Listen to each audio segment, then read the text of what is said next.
After the car accident messed up her memory, Emily forgot who I was. She made a huge, embarrassing show of chasing after the guy who had saved her life.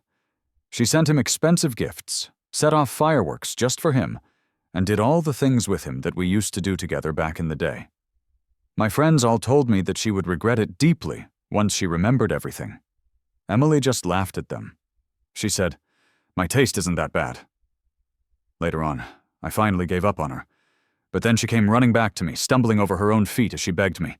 She said, "I remember everything. I was wrong. Please forgive me." I only asked her one single question. "When exactly did you remember?" The taxi stopped right at the hospital entrance, just as a heavy rainstorm started coming down. It was only a few hundred yards to the door. But in that short distance, I got soaked to the bone. To make things even worse, I just missed an elevator and had to wait. When I finally showed up outside Emily's hospital room, I was out of breath and looked like a total mess. A group of people was already waiting outside the room in the hallway. When they saw me, they all had these strange, unreadable looks on their faces. I didn't have time to worry about what they were thinking. I just ducked my head and rushed inside. Emily's childhood friend, Matt, grabbed my arm before I could go in. "Jack," he said, acting like he was trying to choose his words very carefully. "Emily's injuries are pretty serious. You need to be prepared for what you're about to see." I didn't have the patience for his nonsense right then, so I just gave him a random nod and kept moving. A month ago, I was rushing back home to celebrate my birthday. Emily was driving through a terrible storm at night when her car went off a cliff and fell into the ocean. The rescue team searched for a whole week, but they only found her car. Everyone thought the odds were totally against her surviving. I refused to believe that. I took a leave of absence from my job and went down there with the rescue team, searching for her again and again. I had been preparing myself for the worst ever since that night. As long as she was still alive, no matter what happened to her or what state she was in, I would stay by her side forever. Thinking about that, I pulled some tissues from my bag and carefully wiped the rain from my hair. I shouldn't make her worry about me. If Emily saw that I had been caught in the rain, who knows how long she would nag me about it. It would probably be just like all the other times. She would lecture me about not taking care of myself while watching me like a hawk until I finished a whole bowl of hot ginger soup. Then she would have to put on a pout, pretending to be mad at me, until I gave her a few kisses to make up for it. A lump formed in my throat, just thinking about it. My eyes almost started to burn with tears again. I took a deep breath. Walking past Matt, I reached out to push the door open. Outside the window, the storm was raging under a dark, heavy sky. Fat raindrops splattered against the glass, leaving long, winding trails of water. The room was very quiet. Emily was sitting up in the hospital bed, propped against the headboard and wearing an oversized hospital gown. The part of her arm that was visible was so thin that her bones were showing. The bones of her wrist looked like they were about to break right through her skin, but still, other than being far too thin, she didn't seem to have any major external injuries. "Emily, you scared me to death." My nose started to tingle again, acting like I was going to cry. I forced back the tears and curved my lips into a smile. "I'll let it slide this time. I forgive you." Emily listened quietly the whole time. Her expression was unreadable. Her dark eyes were fixed right on me. It was a look I had never seen from her before. My heart skipped a beat. Without thinking, I took a step forward. "Emily, what's wrong?" "Who are you?" She spoke at the exact same time I did, but her voice was cold. The impatience and indifference in her tone froze me right to the spot. "Stop joking around," I said, starting to panic. "Who let you in?" "Tuh! Where's Lucas?" She studied me as if she was sizing me up, her brow furrowed. The next moment she suddenly curled up, clutching her head tightly as if she was enduring immense pain. "Emily!" I screamed in terror. But she seemed to have been triggered by something, frantically throwing whatever was at hand. Everything happening right in front of me was beyond my comprehension. I was frozen in place like I was under a spell. I watched, paralyzed, as a metal water bottle flew toward me. A sharp pain registered on my temple a moment later. It was followed by a faint itching sensation. A warm, wet liquid trickled down my forehead. All the sound in the world seemed to disappear. It stayed like that until someone shoved me hard out of the way. He threw himself toward Emily, his face frantic, and slammed the call button by the bed. He wrapped his arms tightly around her, patting her back gently. Emily, who had been so agitated just a second before, slowly began to calm down under his soothing touch. She buried her head in his neck and whimpered.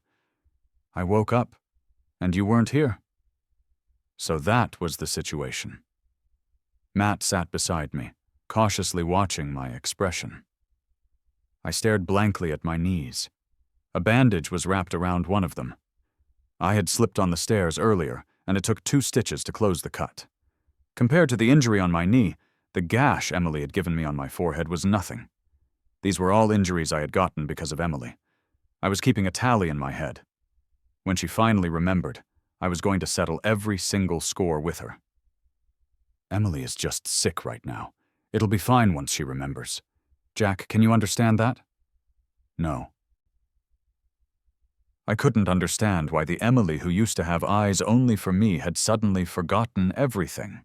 The doctor said she had suffered a severe blow to the head and had been deprived of oxygen for a long time. A blood clot was pressing on a nerve, causing the amnesia. The boy who had held and comforted her was named Lucas. Apparently, he was the one who had saved Emily from the ocean. He was also the one who brought her to a local hospital, barely saving her life. Emily had been unconscious for a month. When she woke up, she didn't remember anything. She didn't remember who I was. She didn't even remember who she was. As if she were imprinting like a baby bird, she only trusted Lucas. She only allowed Lucas near her. The doctor said that once her condition stabilizes, she can have surgery and there's a chance she'll regain her memory. Matt tried to comfort me. You have to have faith in Emily. She could forget anyone, but she could never forget you. I managed to force a smile, but I couldn't stop replaying the image of them embracing in the hospital room. Emily recovered quickly. In just a month, her sickly pale face gradually regained its color. The hospital gown no longer looked so empty on her, but her memory never returned. I went to see her a few times. Emily's attitude went from coldly telling me to get lost to eventually just acting like I wasn't even there. She just forgot. I told myself that maybe if I told her more stories about our past, she would remember. I walked toward her room full of hope and carrying a food container.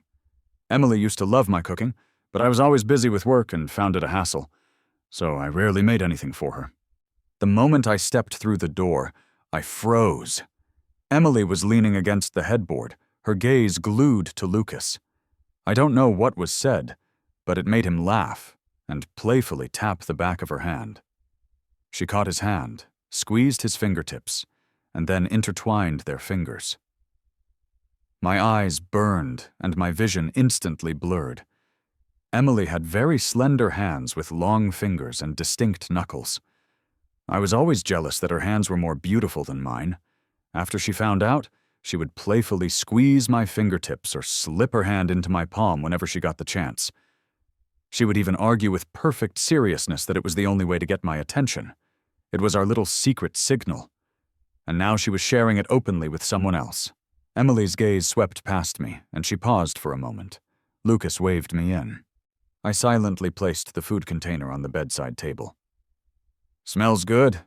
Lucas enthusiastically ladled out a bowl of soup and handed it to Emily. "Try it." "I don't eat anything he makes." Emily frowned and pulled away, her tone full of disgust. Lucas shot her a disapproving look.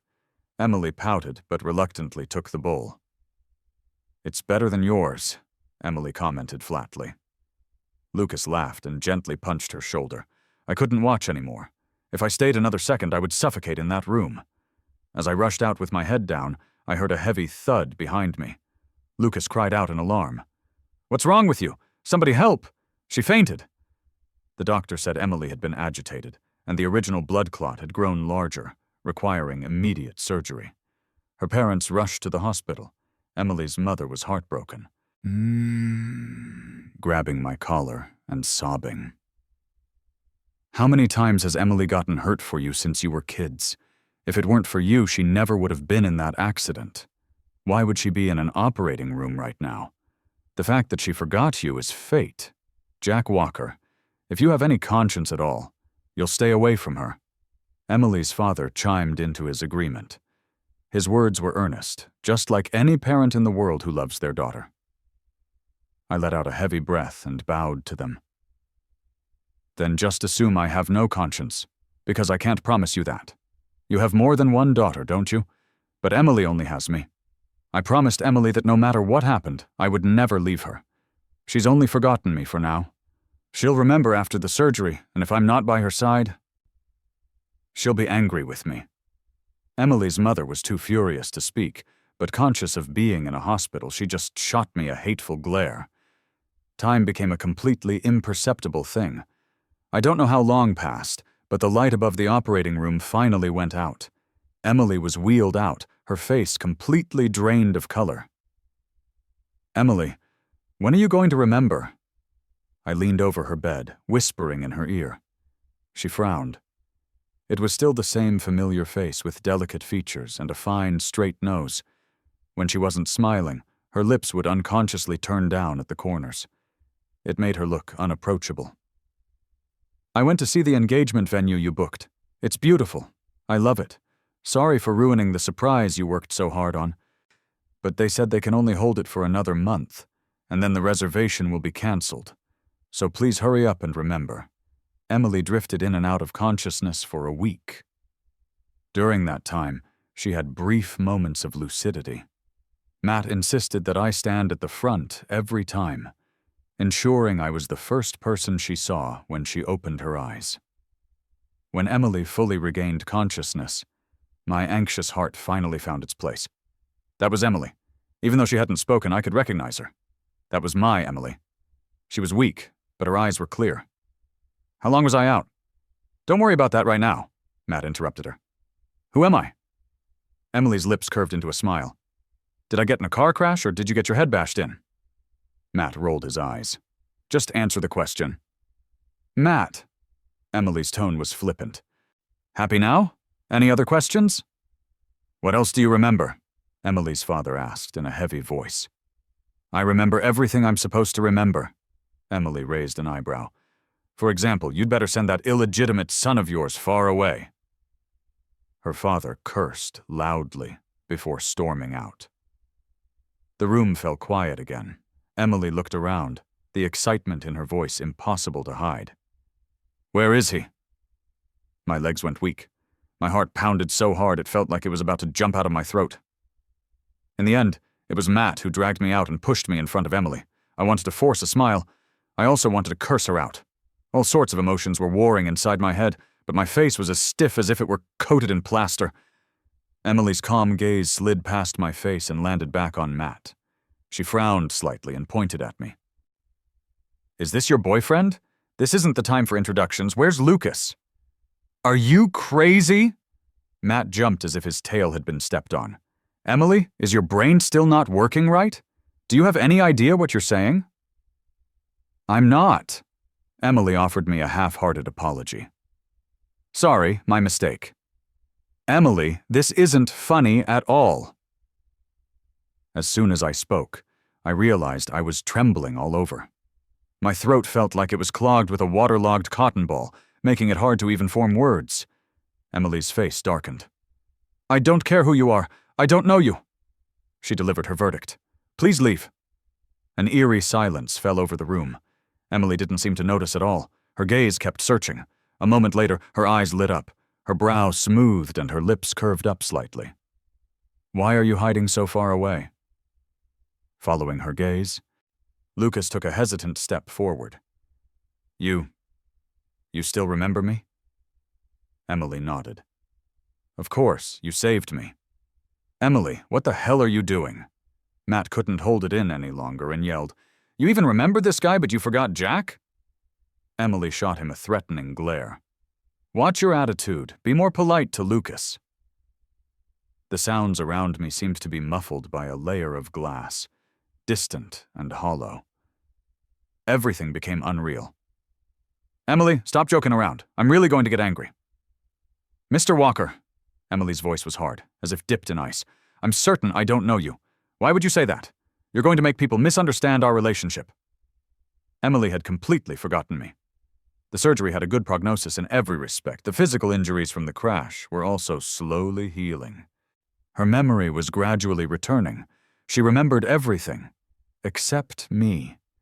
She had firmly erased me from her memory, leaving not a single trace. 9 years and nothing was left.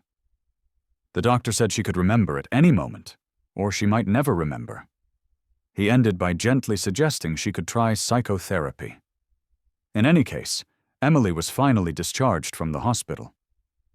At the same time, rumors of her passionately pursuing the boy who had saved her in the car crash began to spread like wildfire. She set Lucas up in an apartment at the riverside. A stream of designer watches, cufflinks, and custom-tailored suits were sent his way. She booked an entire amusement park for him, spending the whole day there with him. She ended it by putting on the most spectacular fireworks show just for him.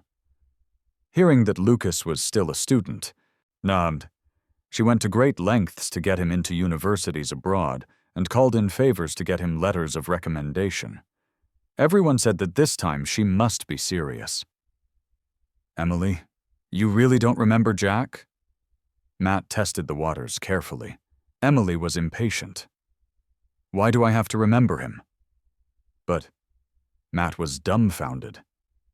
"Wasn't Jack the one you loved most? You were always talking about him, protecting him. If he so much as frowned, you would do anything for him." Matt swallowed the rest of his sentence under Emily's darkening expression. From a distance, Emily's cold gaze met mine. She curled her lip in a sneer. "Anything for him? Was my taste really that bad back then? Don't say things like that anymore. Lucas will be upset if he hears." Suddenly I felt like I was the biggest joke in the world, just standing outside the door. "Emily, if you ever remember, you're going to regret this." Her only response was a cold laugh. I couldn't listen anymore. I turned to leave, but ran straight into Lucas. He looked a little uncomfortable, but still greeted me. A flash of silver glinted on his thick wrist. A bright watch face was visible. I subconsciously touched my own wrist. I once had an identical watch there. It was one that Emily and I had made ourselves during a summer program. When I gave it to her, the surprise in the young girl's eyes was brighter than the stars. "No matter what happens, I will never lose this watch." She hadn't lost it. She had just given it to someone else. Perhaps my stare was too obvious. Lucas awkwardly fiddled with the watch band and asked me, "Is something wrong, Jack?" "No." I lowered my head. "No. I have to go." "You should head up," but he called out to me. His face had the look of someone making a final, desperate gamble. "Jack, do you blame me? If Emily remembers you, I'll willingly step aside, but right now she's forgotten you."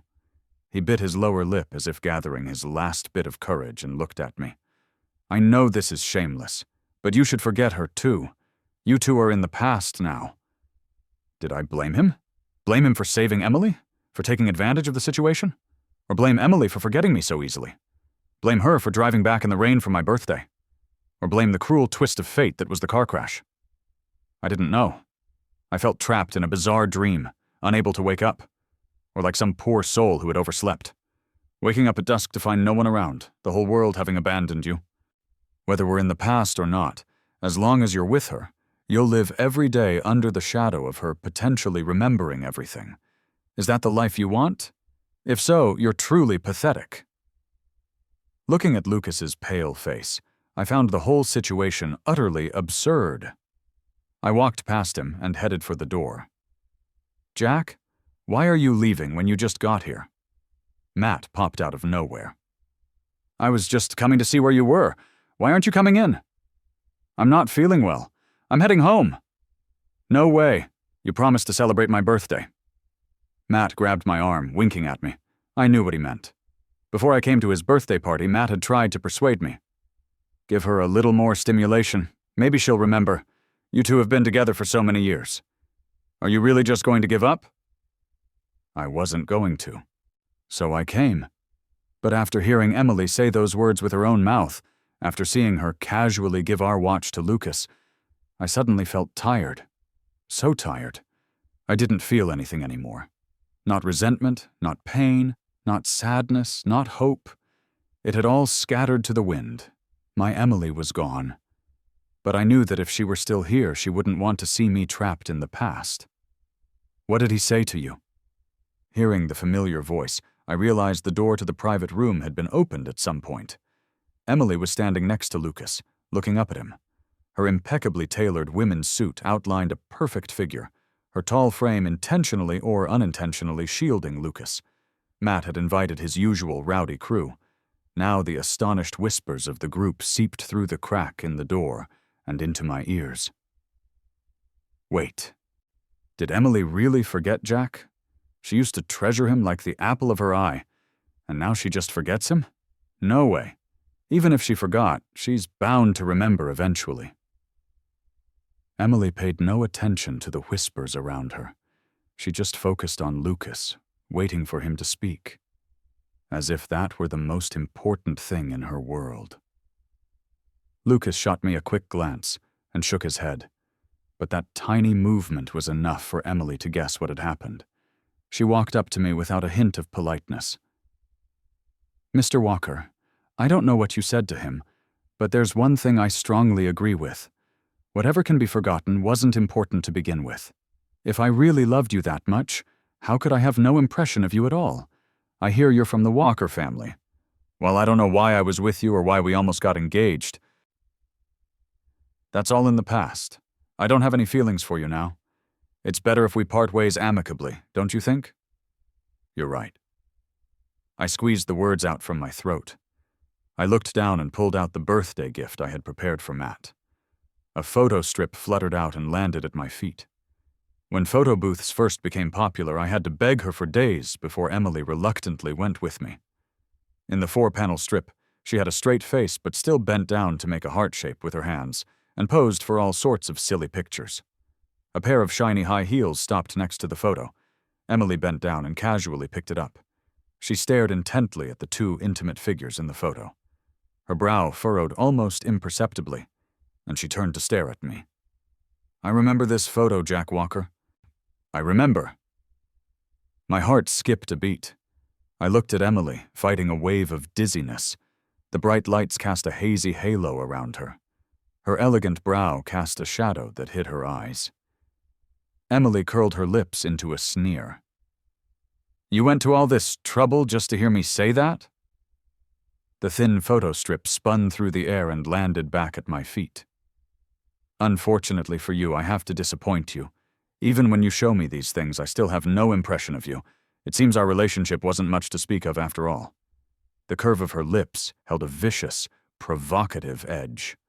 Every word was like a loud slap across my face. I was in a daze. Maybe the Emily who was with me had been too gentle, making me forget she had this side to her. I squatted down and picked up the photo. The Emily in the picture had a straight face, but her eyes were so gentle. "I'm sorry," I whispered silently in my heart. "I have to give up on you." I took one last look at the two people clinging to each other in the photo. I steeled myself and ripped the picture to shreds. I had been squatting for too long.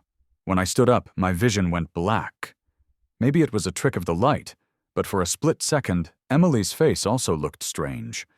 Once the initial dizziness passed, I walked up to her and pointed at Lucas. "That watch was a gift from me. It's mine. If you want to impress someone, at least use your own things." Lucas's face turned bright red as he hurriedly took off the watch and handed it back to me. I took it and threw it along with the shredded photo into a nearby trash can. "I have one last thing to say." Emily nodded slightly, Vod, assuming a listening posture. I stared at this face. "Our first meeting wasn't exactly pleasant. It was at your parents' wedding anniversary party when you were 15. You had just had a fight with your father, and I had just been slapped by my mother, hiding in a corner and crying with my face in my hands. You patted the back of my head, handed me a small piece of cake, and casually lectured me. No matter who it is, when someone hits you, don't just stand there like an idiot. You have to fight back."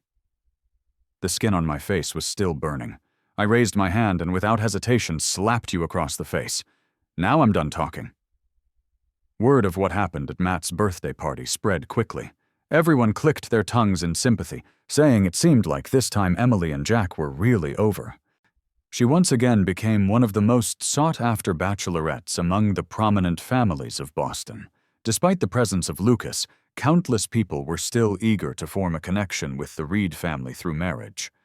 Of course, none of this had anything to do with me. Emily's assistant dryly informed me that Emily had canceled our engagement. She urged me to deal with my personal belongings left at her place as soon as possible. "I don't want any of it. You can do what you want with it," I said calmly. Half an hour later, I got a call from my mother, who furiously demanded that I come home immediately. Her voice was crystal clear even through the speaker. My editor, Susan, looked up from her computer screen with a knowing look. "It's quiet this afternoon. You can head out.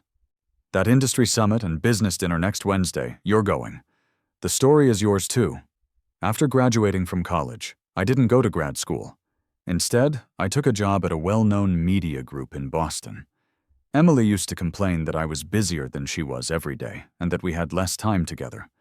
But she still picked me up from work every day, rain or shine. She had every article I wrote professionally, printed and framed. Speaking of which, I haven't seen your little girlfriend picking you up lately." I paused. "She went to a very faraway place." Susan's eyes widened in understanding. "Where? Abroad? When is she coming back?" "Neither," I said vaguely. It was a place that was truly far away, so far that I couldn't go find her, and I didn't know when she would be back.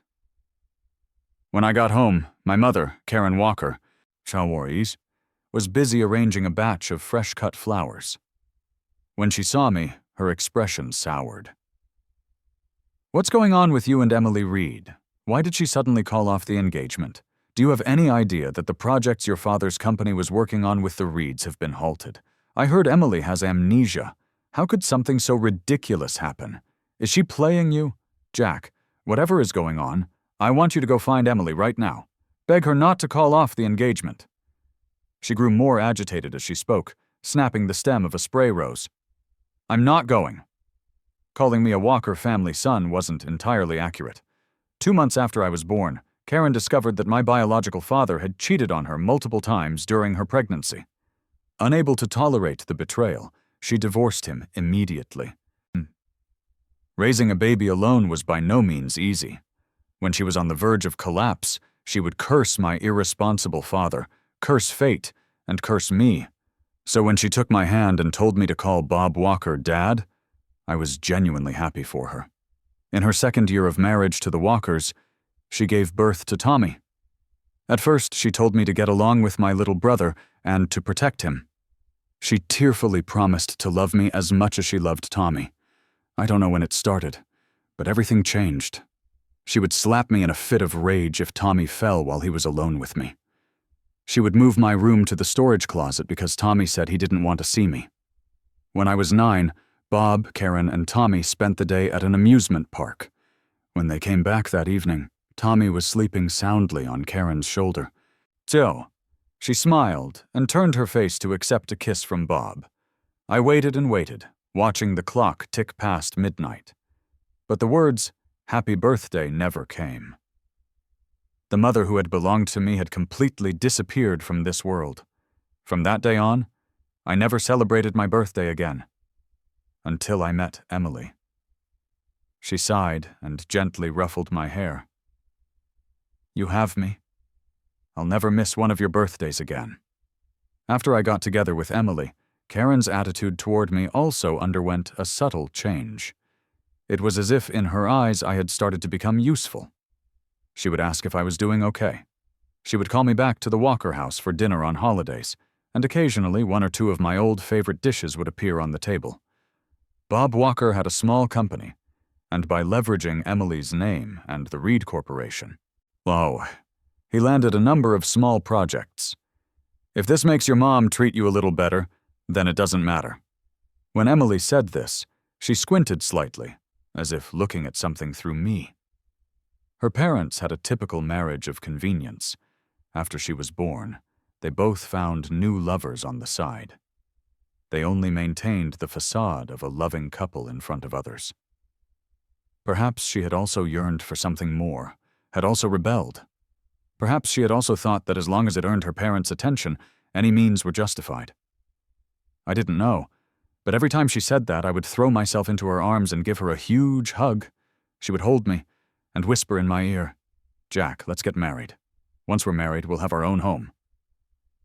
Home.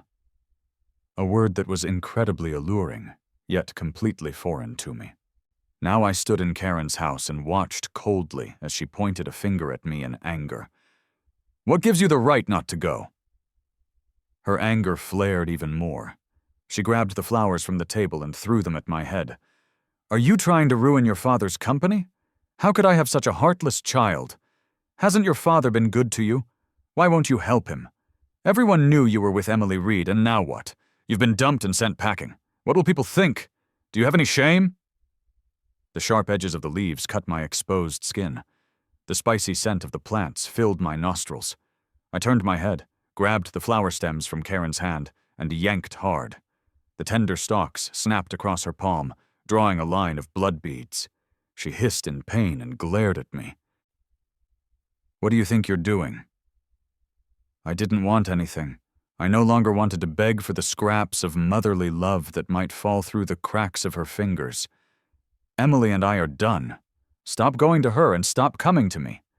I looked up and gave her one last look. "I'm never coming back. I don't owe the Walkers anything. What happens to Bob's business has nothing to do with me," Karen roared. "Jack, have you lost your mind? Then just assume I've lost my mind. You'd abandon your own mother for a woman? You think you're so great, but you still got dumped by a woman." A display cabinet crashed to the floor, scattering its contents in a mess. Karen's unfinished sentence turned into a scream. I pulled my hand back and smiled at her. "Keep talking. Let's see what I smash next." Furious and afraid, Karen screamed at me to get out of the Walker house. Once I was out the main door, I started walking down the straight road, my pace quickening. I was leaving some lingering shadows far behind me. Emily had walked this road with me countless times. Walking it alone now didn't feel so bad. The next time I saw Emily was at the business dinner on Wednesday. My head was spinning, and I just wanted to take a few photos and get out of there. I was thinking about what to order for a late-night snack when someone blocked my path. I slowly looked up. I recognized the person blocking me. It was Brad, the son of the Dubois family who had never gotten along with me. His eyes scanned me up and down, and a smirk played on his lips. "Heard you got dumped by Emily Reed. How pathetic. A man should know his place and not covet things that don't belong to him, don't you think? Are you a cop? What does anyone's place have to do with you?" "What did you just say?" Brad's brow furrowed, and he grabbed my camera. Suddenly, he gave a strange smile, leaned in close and whispered, "You don't know, do you? Emily's parents want to arrange a marriage for her, and she hasn't said no. Whether it's you or the guy who saved her, neither of you belong here. You think you can climb the social ladder by latching on to some woman? I can't stand people like you, poor to the bone but pretending to be all high and mighty. Do you think she still gives a damn about you?" As he finished speaking, he raised his hand high. Before the sharp slap could land, the familiar cool scent of gardenias enveloped me. A noticeable warmth pressed against my back. Someone had grabbed Brad's wrist. Emily's cool, lazy voice entered my ear. "When someone tries to hit you, you just stand there and take it?" Brad's face went pale. Emily gave him a lazy glance and asked me, "How do you want to handle him? Hit him back?" I shook my head. Tsk. Emily waved her hand impatiently, signaling for Brad to leave. "Mr. Walker, you don't have to act so pitiful in front of me." She looked me over. "Trying to get my attention with such a pathetic trick?" "What are you trying to say?" She looked at me and tilted her head. I followed her out to the terrace. The noisy chatter of the banquet hall was sealed behind the glass doors. A gentle evening breeze blew toward us, carrying the faint scent of flowers and trees. Emily was the first to break the silence. Her voice was carried far away by the wind. "Matt and some other people, they keep saying how much I used to love you. It's becoming a problem." Her searching gaze lingered on my face. "Matt told me that while I was in the accident, you were looking for me day and night, and you got hurt a lot. If you have a problem, you should talk to them. Lucas is really bothered by this, and if my future fiancé hears about it, that would also be a problem." I snapped my head up, unable to believe what I was hearing. "Fiancé? Are you saying you're tangled up with Lucas while you also have a fiancé?" "That's my private business." Emily looked displeased. "If necessary, I hope we don't see each other again." "Miss Reed," I took a step back and looked her straight in the eye. "I'm here for work today. If your memory serves you correctly, you were the one who approached me just now. Could losing your memory really change a person this much? Or had I never really known Emily at all?" "I'm the one who should be saying that. I hope you never appear in front of me again. And another thing, seeing what you've become, I'd rather have never known you at all." Emily's brow furrowed tightly. Her face was grim. Ignoring her, I turned and walked away. Shortly after the industry summit, I received a notice of transfer. Susan rested her chin on her hand and smiled at me. "The social issues desk has been short-staffed. Why don't you go help out? You'll be too busy to overthink things. So, think you can handle it?" I nodded firmly. My new mentor, Diane, was a woman in her 40s, quiet and reserved. She had been an investigative journalist in her early years, known for her sharp reporting style. After following her for over 6 months, I finally understood Susan's meaningful smile. The most dangerous time, we went deep into a rural town to investigate a chemical company illegally dumping wastewater. Just as we were about to leave, we were surrounded by a group of thugs. Diane fought to protect me so I could get away with the evidence, and she ended up with a broken rib. Fortunately, after overcoming many obstacles, the report was finally published. The company involved was immediately shut down and held accountable, and a special task force was set up to investigate the matter thoroughly. At the celebration dinner afterward, Diane rubbed her face and said, "When I first saw you, I thought you were just a soft-spoken kid. I figured you'd last 2 days before you couldn't take it and ran." Someone teased, "Does Jack have a girlfriend? If she knew about this, she'd be worried sick." I laughed along with them. Lately, I had been so busy and disheveled every day that I had forgotten how long it had been since I last thought of Emily. After a few drinks, everyone started casually chatting about recent news. "I heard the Reed family is in chaos right now. The eldest daughter, the one who was in that car crash, she suddenly fired a bunch of people from the company. A lot of old employees couldn't take it and are protesting at the headquarters every day. I heard it's because her parents tried to put their illegitimate son in the company, and he tried to seize power, which caused all this drama. The Reed couple is busy with divorce and dividing assets now. I've met their eldest daughter before. My impression was that she wasn't this ruthless. Did a car crash really change her personality that much? Did she get a concussion and turn into a business prodigy? That's where you're wrong. She fell for some guy who saved her in the crash, but her parents are forcing her into an arranged marriage and won't let the guy in the family. So now she's going to war for her man, you know?" The people at the table laughed knowingly. After a few more drinks, we left. I stood by the road, letting the breeze sober me up. Diane walked over and patted my shoulder. "Jack, that person has been watching you for a while. Do you know her?" I followed her gaze. The twilight was dim, against the backdrop of a magnificent sunset at the boundary between light and shadow. A streetlight silhouetted a tall figure. Emily was staring at me, her gaze dark. When her eyes met mine, her feet shifted slightly. I looked away. "I don't know her." "Are you being stalked?" Diane was alarmed. "Then come with me, I'll give you a ride home." I followed her into the car. As the car drove away, I could still see Emily in the rearview mirror, standing in the same spot, watching me from a distance. After a short break in Boston, I followed Diane to a new assignment. Before I left, Matt called. He hemmed and hawed, asking where I was going and when I'd be back. "Why are you asking?" He hesitated. "Isn't it good to stay in Boston, if you're still heartbroken over Emily?" I cut him off. "It has nothing to do with her, Matt. Thanks for caring about me. But Emily and I are over. Whatever I do now, it's not for her. It's because I want to." There was a brief silence on the other end of the line. Then the call was abruptly disconnected. A couple of days ago, Diane received a tip from an informant. It suggested that an entertainment club in a neighboring city was suspected of forcing minors to engage in paid companionship. We were going there this time to gather more evidence. We wanted to map out the chain of profit, interview the victims, and write a feature story. We checked into a hotel near the club. For several days in a row, I had a vague feeling that someone was following me. Diane laughed and said I was being paranoid.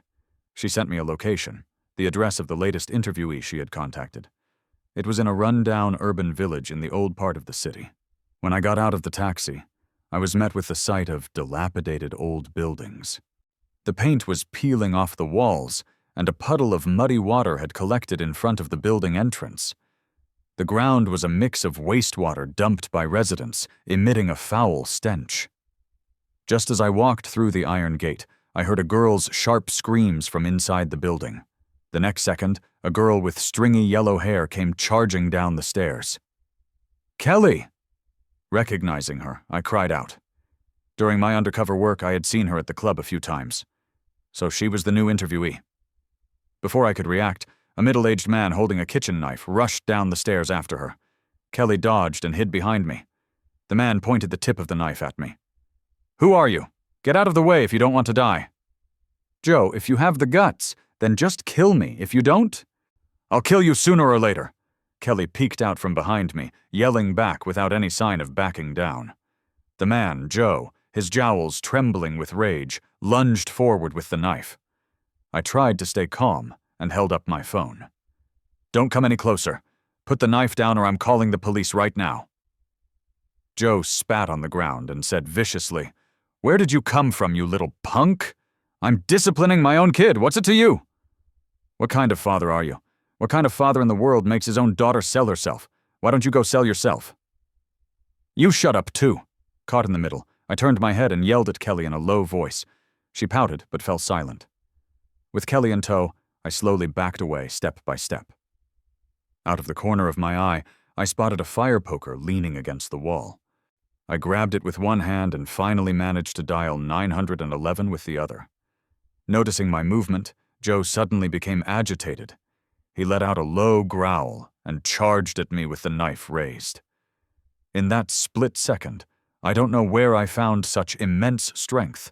I gripped the poker with both hands and brought it down hard on the wrist of his knife-wielding hand. I could almost hear the sickening crack of his radius bone breaking. Joe screamed in agony and the knife clattered to the ground. Joe ended up with a minor fracture in his arm. Kelly was taken away and placed in the care of community workers. After giving my statement, I walked out of the police station. As the cold wind hit me, I suddenly realized my entire body was drained of strength. As I walked down the steps, my legs gave out and I was about to fall. A pair of cool, slender hands caught my elbows, taking most of my weight.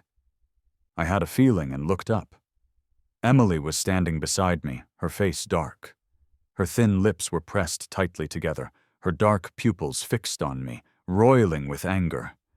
When her eyes met mine, she closed them for a moment, her chest rising and falling heavily.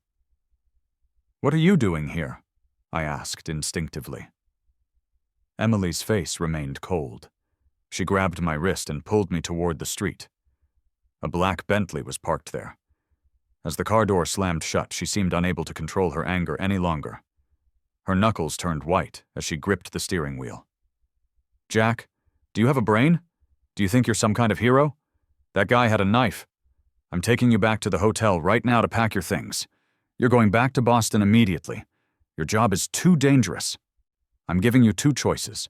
Either you quit or I'll make you quit." Silence fermented in the enclosed space of the car. A realization, growing clearer by the second, surfaced in my mind. I sucked in a breath. "Emily, you remember, don't you?" Emily froze. Like a rusted machine, she gave a stiff, jerky nod. The immense shock made my vision go white. It felt like just a short while ago I was fantasizing and hoping she would regain her memory. Yet now that the day had finally come, I wasn't as ecstatic as I had imagined. Instead, A subtle sense of bewilderment rose within me. It was like receiving a long-awaited gift that had arrived far too late, or taking a trip that had been postponed for 20 years.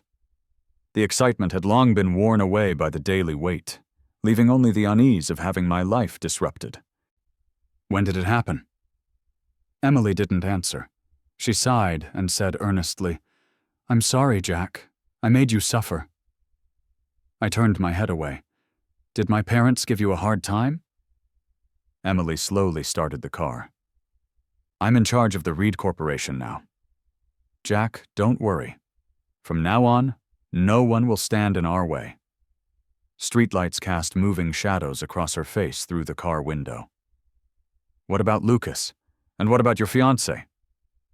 She was stunned for a moment. She explained frantically, "Neither of them will be a problem." Somehow I detected a hint of relief in her tone. "Jack, believe me, nothing happened between me and Lucas. He took a sum of money from me and has already left Boston. As for the arranged marriage fiancé, we never even got to the point of an engagement." I glanced outside and saw the familiar outline of the club. "You can stop here." My thoughts were in turmoil. I just wanted to get away quickly. Emily's whole body trembled. "Jack, you can't forgive me. I didn't want to forget you either. If I really hurt you, you can hit me, yell at me, make me do anything. Just don't leave me." She hurriedly pulled the car over to the side of the road, her eyes red as she looked at me. "Jack, come back to Boston with me. I still owe you an engagement party. We'll get engaged as soon as we get back. No, we'll get married right away." "Emily," I had to interrupt her. "I'm not going back to Boston with you. I still have work to do." Emily became my shadow. Wherever I went, no matter how late, she would follow me silently, not too close, not too far. Her presence was too strong to ignore. Because of Joe, my relationship with Kelly grew much closer. She cooperated fully with the interview, and even persuaded a few of her friends to provide more information. One day she came to me, overjoyed. She said she had received assistance from a non-profit organization. They were providing her with free legal support to help her break free from Joe's control, paying for her mother's medical expenses, and also providing her with a place to live and covering her tuition and living expenses from high school through college. "It's not just me. My friends got help too. I don't know who the kind person is." As she spoke, she winked and gestured with her eyes toward the space behind me.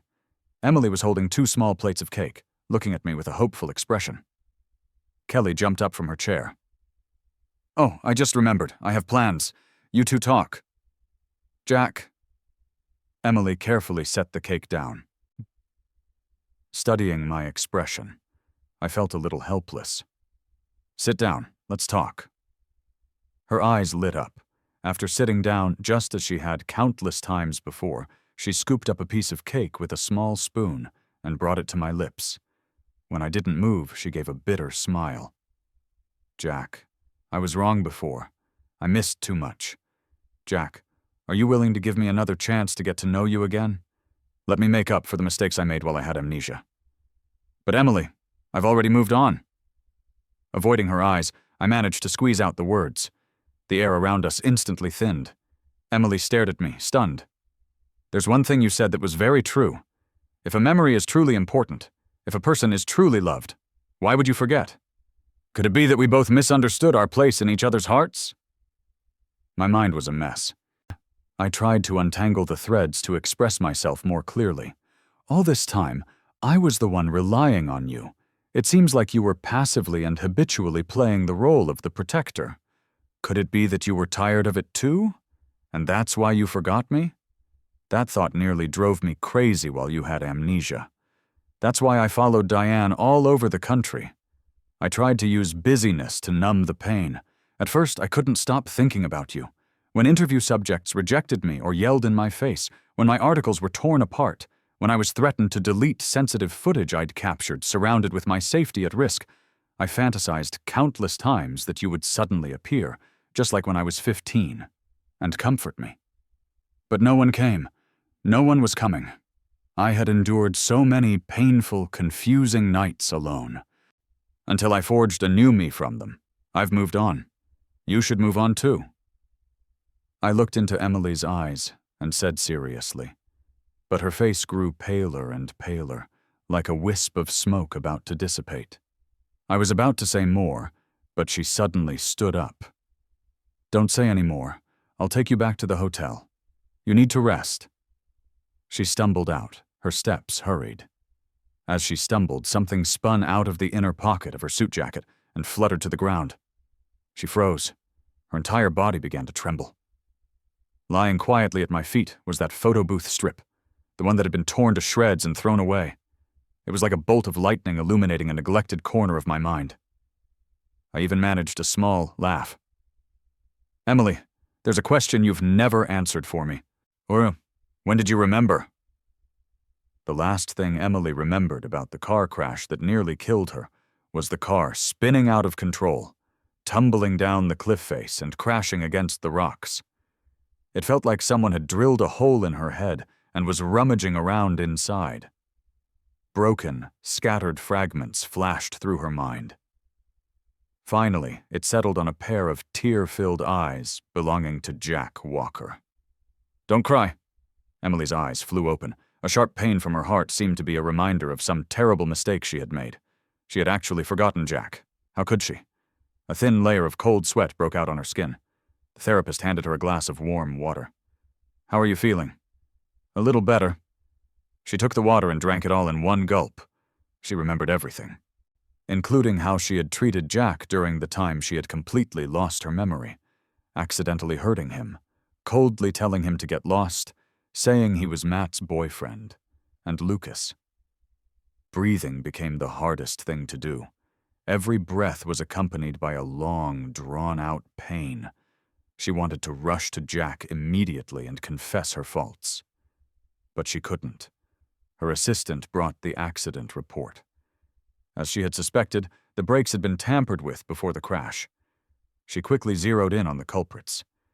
It had to be the illegitimate children her father kept on the side. She couldn't imagine anyone else.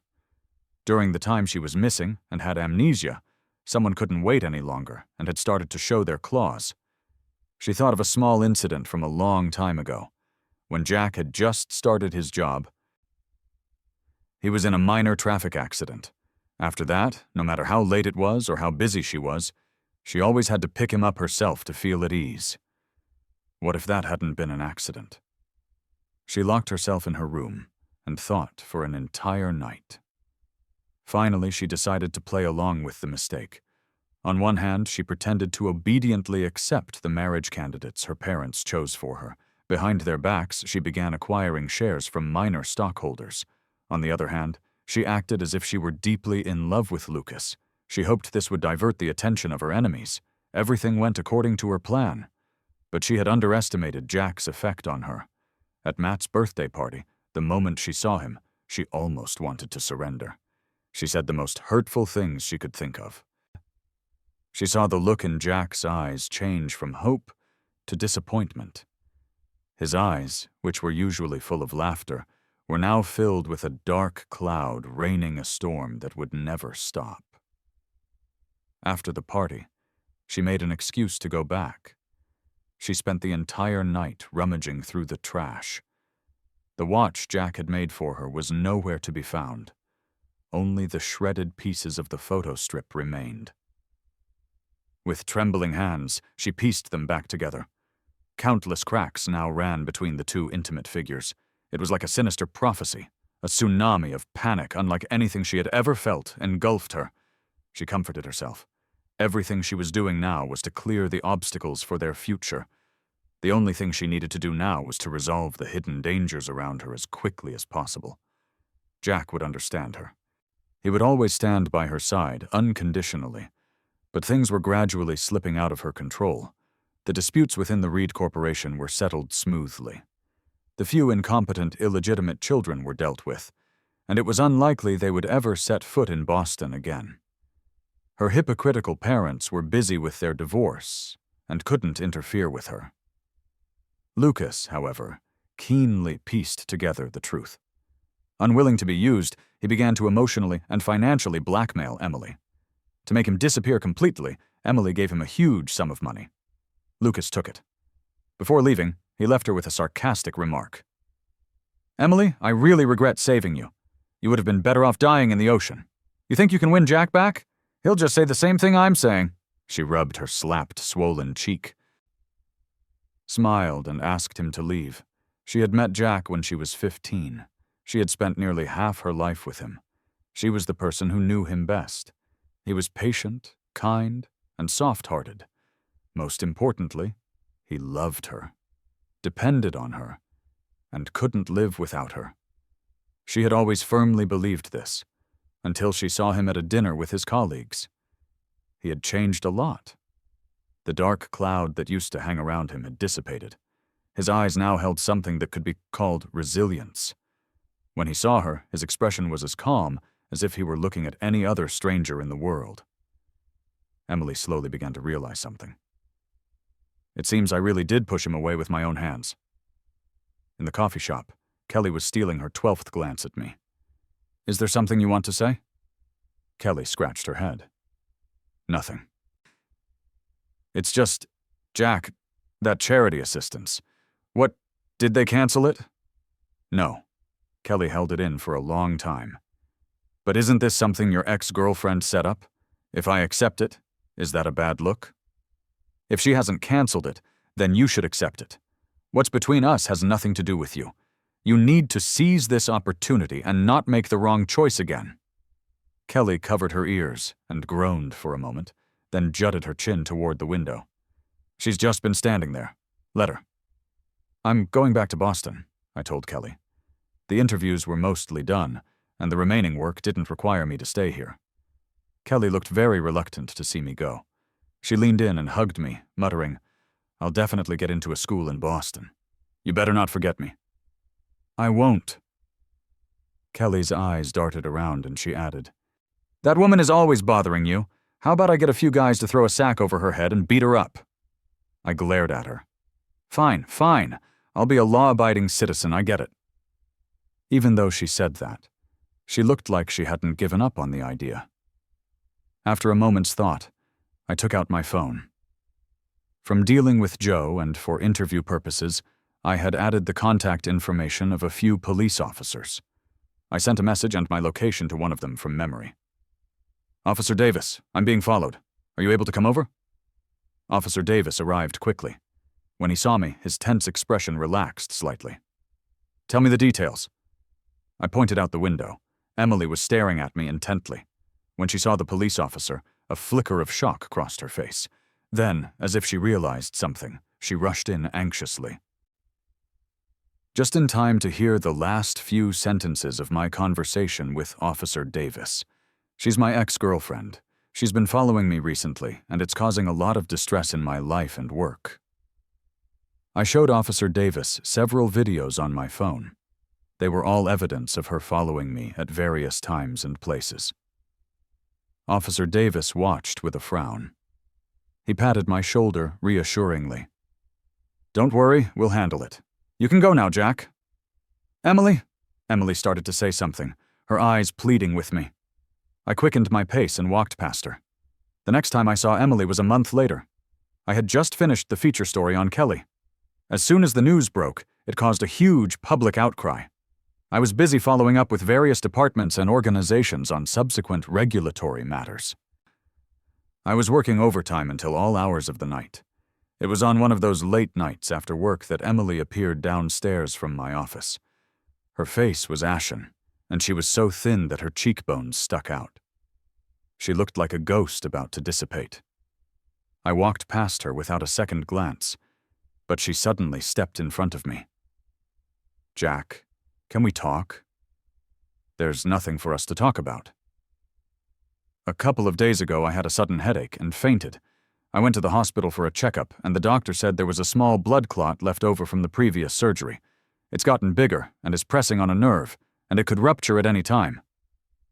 An image of Emily lying weakly in her hospital bed after the first surgery flashed before my eyes. After that, everything had changed. "Is that so?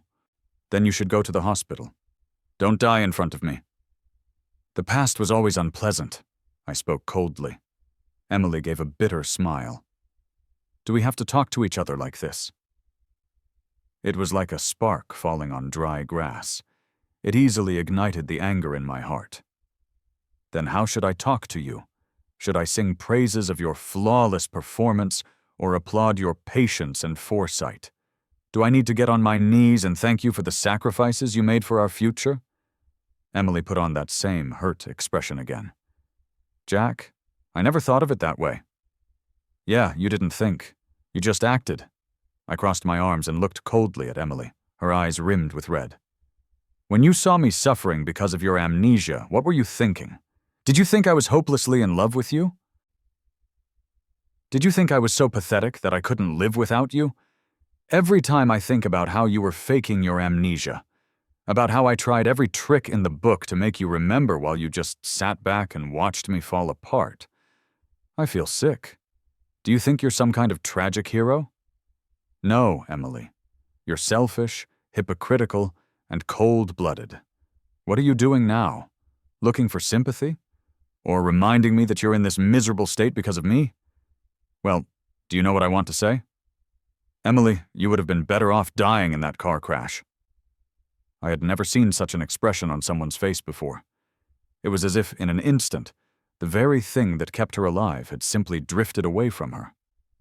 I stared into her eyes and finished my sentence word by word.